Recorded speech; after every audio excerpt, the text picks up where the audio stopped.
সহিহ বুখারী এবং মুসলিম শরীফের হাদিস, রাসূল আকরাম সাল্লাল্লাহু আলাইহি ওয়াসাল্লাম বলেছেন, মান সাতারা মুসলিমান সাতারাহুল্লাহু ইয়াউমাল কিয়ামা। কোন মানুষ কোন মুসলমানের দোষকে যদি ঢাকিয়ে রাখে, চাপিয়ে রাখে, সমাজের সামনে উজাগার হতে দেয় না, এমন দোষ যে সমাজের সামনে সেটা যদি প্রকাশ হয়ে যায়, সেই মুসলমানটা অসম্মান হয়ে যাবে, সেই মুসলমানটা বেইজ্জত হয়ে যাবে।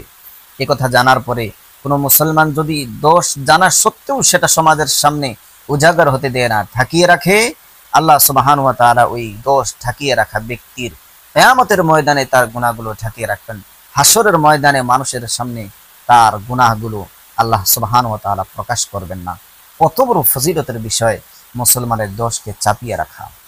কিন্তু আমরা কারো যদি দেখি দোষ কোনো রকম করেছে, সেটা 10 গুণ বাড়িয়ে সমাজের সামনে বলেই যাতে সেই মানুষটা বেইজ্জত হয়ে যায়, অসম্মানী হয়ে যায়, এটা কিন্তু মুসলমানের কোয়ালিটি নয়।